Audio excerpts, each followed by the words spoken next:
ನಮಸ್ಕಾರ, ಸಮತಾ ನ್ಯೂಸ್ಗೆ ಸ್ವಾಗತ. ನವೆಂಬರ್ 26, 2025ರಂದು ಸಂವಿಧಾನ ದಿನಾಚರಣೆಯ ಅಂಗವಾಗಿ ಬಿಜೆಪಿಯ ಚಿಕ್ಕಬಳ್ಳಾಪುರ ಜಿಲ್ಲಾಧ್ಯಕ್ಷರಾದ ಸಿಕಲ್ ರಾಮಚಂದ್ರೇಗೌಡರ ನೇತೃತ್ವದಲ್ಲಿ ಸಂವಿಧಾನ ಜಾಗೃತಿಗಾಗಿ ಭೀಮನಡಿ ಅಭಿಯಾನ ಕಾರ್ಯಕ್ರಮ ಚಿಕ್ಕಬಳ್ಳಾಪುರ ನಗರದ ಒಕ್ಕಲಿಗರ ಕಲ್ಯಾಣ ಮಂಟಪದಲ್ಲಿ ಬಿಜೆಪಿಯ ಪಕ್ಷದ ವತಿಯಿಂದ ಜಿಲ್ಲಾಧ್ಯಕ್ಷರಾದ ಸಿಕಲ್ ರಾಮಚಂದ್ರೇಗೌಡರ ನೇತೃತ್ವದಲ್ಲಿ ಸಂವಿಧಾನ ದಿನಾಚರಣೆಯ ಅಂಗವಾಗಿ ಸಂವಿಧಾನ ಜಾಗೃತಿಗಾಗಿ ಭೀಮನಡಿ ಅಭಿಯಾನ ಕಾರ್ಯಕ್ರಮವನ್ನು ಹಮ್ಮಿಕೊಂಡಿದ್ದರು.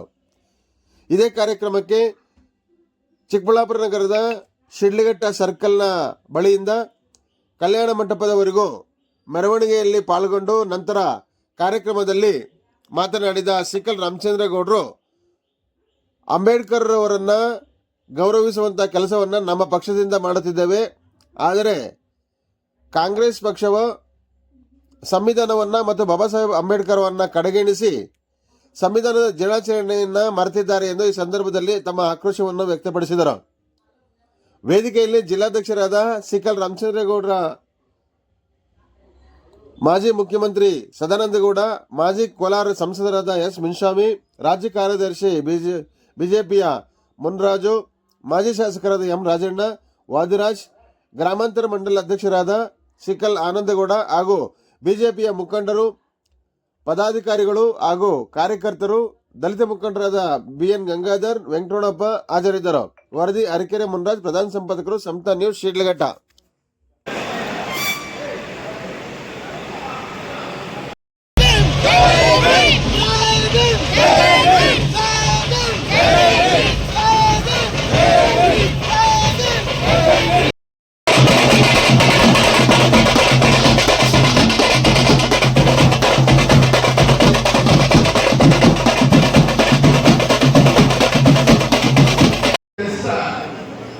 ಈ ಕಾರ್ಯಕ್ರಮದ ಪ್ರಾಸ್ತಾವಿಕ ನುಡಿಗಳನ್ನ ನಮ್ಮ ಚಿಕ್ಕಬಳ್ಳಾಪುರ ಜಿಲ್ಲಾ ಭಾರತೀಯ ಜನತಾ ಪಾರ್ಟಿಯ ಅಧ್ಯಕ್ಷರಾದಂತ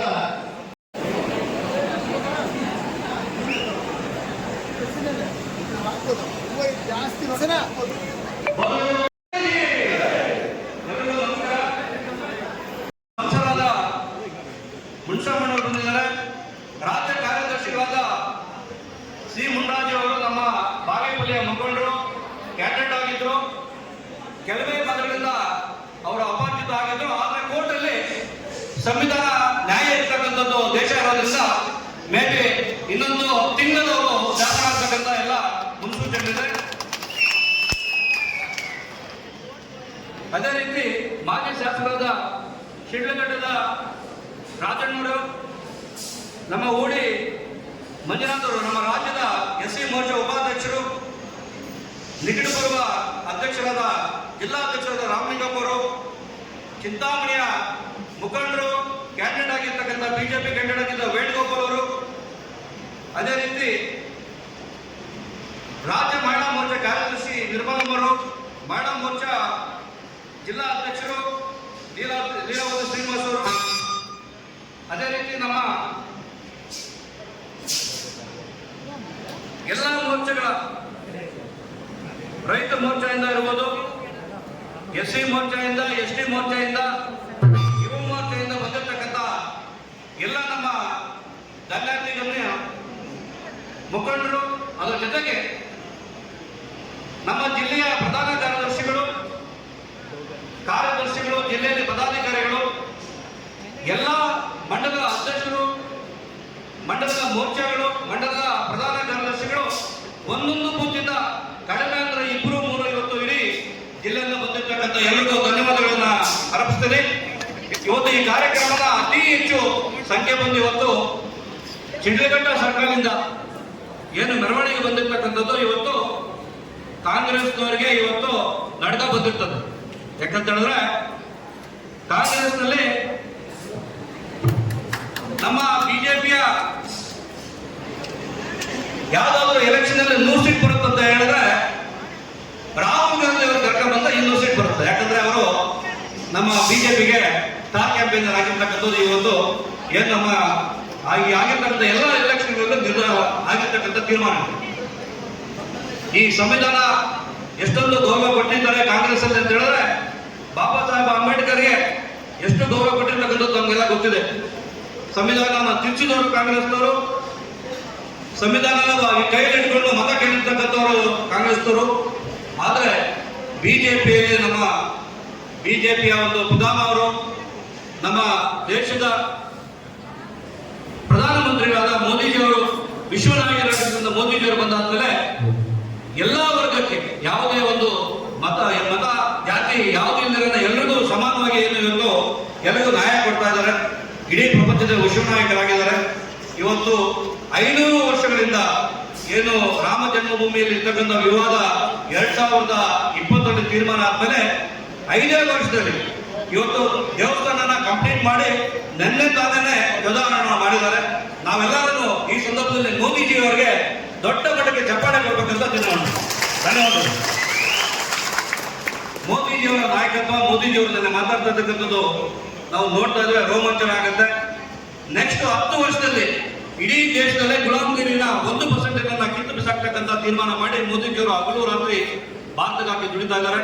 ಸಂವಿಧಾನನ ಎತ್ತಿಡಿದು ಅಂಬೇಡ್ಕರ್ಜಿಗೆ ಗೌರವ ಕೊಟ್ಟು ಈ ಒಂದು ನಮ್ಮ ಸರ್ಕಾರದಲ್ಲಿ, ಕೇಂದ್ರ ಸರ್ಕಾರದಲ್ಲಿ ಕೊಟ್ಟಿರ್ತಕ್ಕಂಥ ಗೌರವ ಅಂಬೇಡ್ಕರ್ಜಿಗೆ ಹಾಗೂ ಸಂವಿಧಾನಕ್ಕೆ ಬಿಡಿ ಬಿಡಿಯಾಗಿ ಹೇಳ್ತಕ್ಕಂಥ ಏನು ಸಂಗತಿಗಳಿಗೆ ಇವತ್ತು ಹೇಳ್ತಕ್ಕಂಥ ನಮ್ಮ ಮಾಜಿ ಮುಖ್ಯಮಂತ್ರಿಗಳಾದ ಸದಾನಂದ ಇದ್ದಾರೆ, ಮುನ್ಷಿಗಳಿದ್ದಾರೆ, ಸಾಕಷ್ಟು ಮಾತಾಡ್ತಾರೆ. ಈ ಒಂದು ಸಂದರ್ಭದಲ್ಲಿ ನನಗೆ 4 ಮಾತು ಆಡಕ್ಕೆ ಅವಕಾಶ ಕೊಟ್ಟು ತಮಗೆಲ್ಲ ವಂದಿಸ್ತೀನಿ. ನಮಸ್ಕಾರ.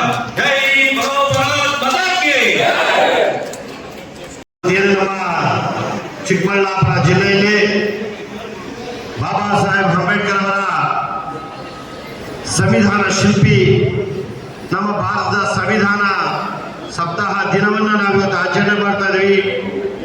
ಈ ಒಂದು ಕಾರ್ಯಕ್ರಮ ಜೀವನದಲ್ಲೂ ಕೂಡ ಅಳವಡಿಸ್ಕೊಳ್ಬೇಕು ಅಂತ ಹೇಳಿ ತಮಗೆ ಒಂದು 4 ಮಾತು ಮಾಡಲು ಅವಕಾಶ ಮಾಡಿಕೊಟ್ಟ ಎಲ್ಲ ಗೌರವಕ್ಕೂ ನನ್ನ ವಂದನೆಗಳನ್ನು ತಿಳಿಸ್ತಾ, ಜೈ ಭರೋ ಭಾರತ್ ಮಾತಾ ಕಿ, ಜೈ ಅಂಬೇಡ್ಕರ್ ಕಿ.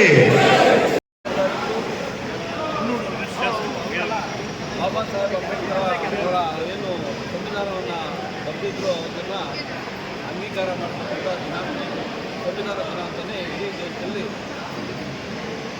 ಒಗ್ಗಟ್ಟಿಂದ ಎಲ್ಲ ಪಕ್ಷಗಳಿಂದ ಪಕ್ಷಾತೀತವಾಗಿ ಮಾತನಾಡ್ತಕ್ಕಂಥ ಕಾರ್ಯಕ್ರಮ.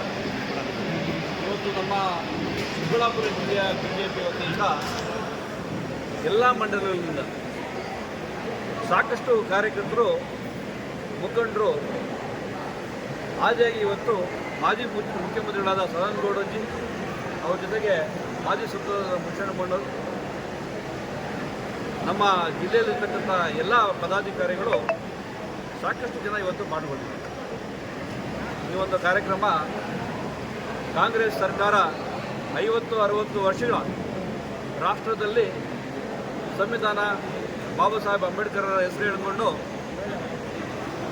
ಏನಿವ ಸರ್ಕಾರ ನಡೆಸಿದ್ರು, ಇವತ್ತು ಅವ್ರು ಮಾಡಿರ್ತಕ್ಕಂಥ ದ್ರೋಹ ಇಡೀ ದೇಶಕ್ಕೆ ಗೊತ್ತಾಗಿ ಕಾಂಗ್ರೆಸ್ ಮುಕ್ತ ಭಾರತ ಆಗ್ತಕ್ಕಂಥದ್ದು ಅತಿ ಶೀಘ್ರದಲ್ಲಿ 2-3 ರಾಜ್ಯದಲ್ಲಿರ್ತಕ್ಕಂಥ ಕಾಂಗ್ರೆಸ್ ಈಗ ಮುಂಬರುವ ದಿನಗಳಲ್ಲಿ ಕಾಂಗ್ರೆಸ್ ಮುಕ್ತ ಏನು ಭಾರತ ಆಗ್ತಕ್ಕಂಥದ್ದು ಹತ್ತಿರದಲ್ಲಿದೆ. ಸಾಕಷ್ಟು ಬೂತ್ ಲೆವೆಲಲ್ಲಿ ಕೂಡ ಎಲ್ರಿಗೂ ಇವತ್ತು ಅಂಬೇಡ್ಕರ್ಗೆ, ಡಾಕ್ಟರ್ ಬಾಬಾ ಸಾಹೇಬ್ ಅಂಬೇಡ್ಕರ್ಗೆ ಕಾಂಗ್ರೆಸ್ ಅವರು ಮಾಡಿರ್ತಕ್ಕಂಥ ದ್ರೋಹ ಏನು, ಮೋದಿಜಿಯವರು ಬಂದಾದಮೇಲೆ ಮೋದಿಜಿಯವರು ಕೊಟ್ಟಿರ್ತಕ್ಕಂಥ ಕೊಡುಗೆ, ಗೌರವ, ಸಮಾನತೆ ಎಲ್ಲ ತಳಮಟ್ಟದಲ್ಲಿ ಇವತ್ತು ಗೊತ್ತಾಗಿದೆ. ಏನು ರಾಹುಲ್ ಗಾಂಧಿಯವರು ಸಂವಿಧಾನ ಬುಕ್, ಚಿಕ್ಕ ಬುಕ್ಕನ್ನು ಇಟ್ಕೊಂಡು ಓಟ್ ಚೋರ್ ಅಂತ ಹೇಳ್ಕೊಂಡು ಏನು ಓಡಾಡ್ಕೊಂಡು ಬಬ್ಬೆ ಹೊಡ್ಕೊಂಡು ಓಡಾಡ್ತಾ ಇದ್ರು. ಇವತ್ತು ಎಲೆಕ್ಷನ್ ರಿಸಲ್ಟ್ಗಳು ಯಾವ ಥರ ಬಂದಿದೆ ಅಂತ ಹೇಳಿದ್ರೆ ಎಲ್ಲರೂ ಹೇಳ್ತಾರೆ, ನಮ್ಮ ಕಾರ್ಯಕರ್ತರು, ನಮ್ಗೆ ಯಾರೂ ಬೇಕಾಗಿಲ್ಲ, ರಾಹುಲ್ ಗಾಂಧಿಯವ್ರನ್ನ ಕರ್ನಾಟಕಕ್ಕೆ ಬಂದು ಈ ಎಲೆಕ್ಷನ್ ಬಂದು ಕ್ಯಾಂಪೇನ್ ಕರ್ಬಿಟ್ರೆ ಸಾಕು, 120 ಸೀಟ್ ಬರೋದು, 200 ಸೀಟ್ ಬರ್ತಕ್ಕಂಥದ್ದು ಇವತ್ತು ಪ್ರಚಾರ ಆಗ್ತದೆ, ಜನರ ಮನವರಿಕೆ ಆಗಿದೆ.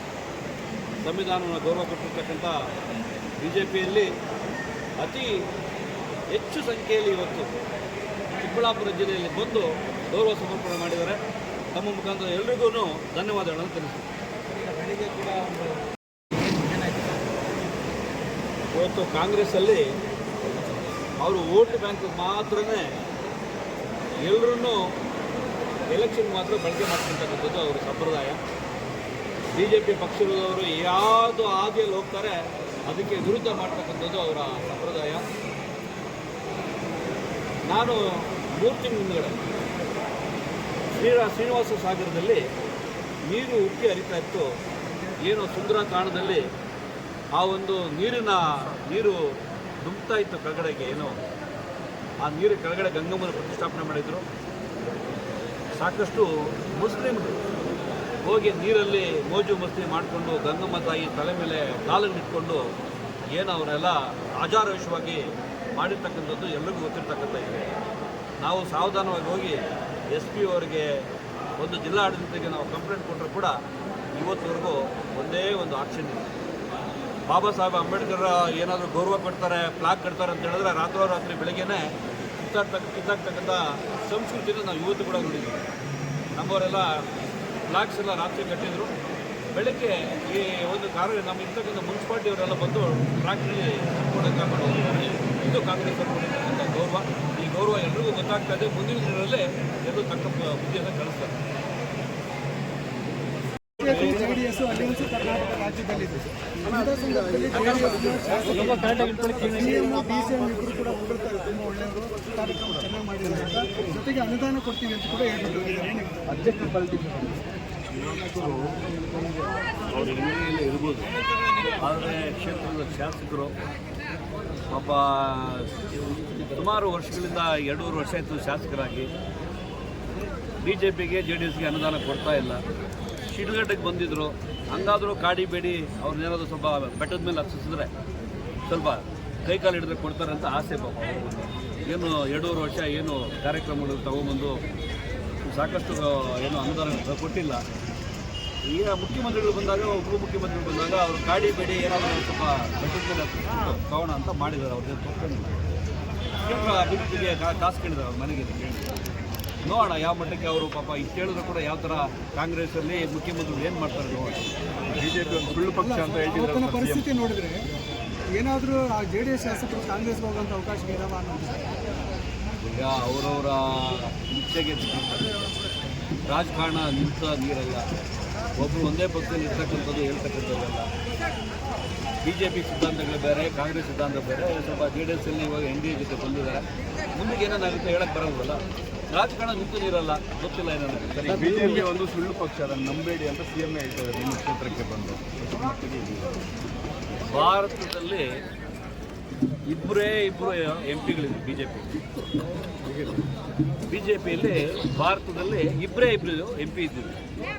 ಕಾಂಗ್ರೆಸ್ನ ಗಾಂಧಿ ಫ್ಯಾಮಿಲಿ 40, 50, 60, 70 ವರ್ಷ ಆಳ್ಕೊಂಡು ಬಂದಿರ್ತಕ್ಕಂಥ ಕಾಂಗ್ರೆಸ್ ಇವತ್ತು ಕಾಂಗ್ರೆಸ್ ಮುಕ್ತ ಆಗ್ತಾ ಇದೆ. ಏನು ಜನರು ದೇಶದಲ್ಲಿ ದಡ್ರಲ್ಲ. ಕಾಂಗ್ರೆಸ್ ಅವರು ಮಾಡ್ತಕ್ಕಂಥದ್ದು ಅವಾಂತರಗಳು ಮನೆಗೆ ಗೊತ್ತಾಗಿದೆ. ಇವತ್ತು ಕರ್ನಾಟಕದಲ್ಲಿ, ತೆಲಂಗಾಣದಲ್ಲಿ, ಹಿಮಾಚಲ ಪ್ರದೇಶದಲ್ಲಿ ಮಾತ್ರ ಕಾಂಗ್ರೆಸ್ ಉಳಿದಿದೆ. ಕಾಂಗ್ರೆಸ್ ಮುಕ್ತ ಭಾರತ ಆಗ್ತಕ್ಕಂಥದ್ದು ಹತ್ತಿರದಲ್ಲಿದೆ. ಹಾಗಾಗಿ ಅವ್ರಿಗೆ ಹತಾಶರಾಗಿ ಏನೇನೋ ಮಾತಾಡ್ತಾರೆ. ಏನೊಂದು ಹೇಳ್ಬೇಕಲ್ಲ, ವೋಟ್ ಚೋರ್ ಅಂತ ಮಾತಾಡ್ತಾ ಇದ್ರು. ಯಾರು? ರಾಹುಲ್ ಗಾಂಧಿ ಅವರು 100 ಸೀಟು 150 ಸೀಟು ಬರ್ತಕ್ಕಂಥದ್ದು 200 ಸೀಟ್ ಬಂತು. ಯಾಕೆ ಬಂತು?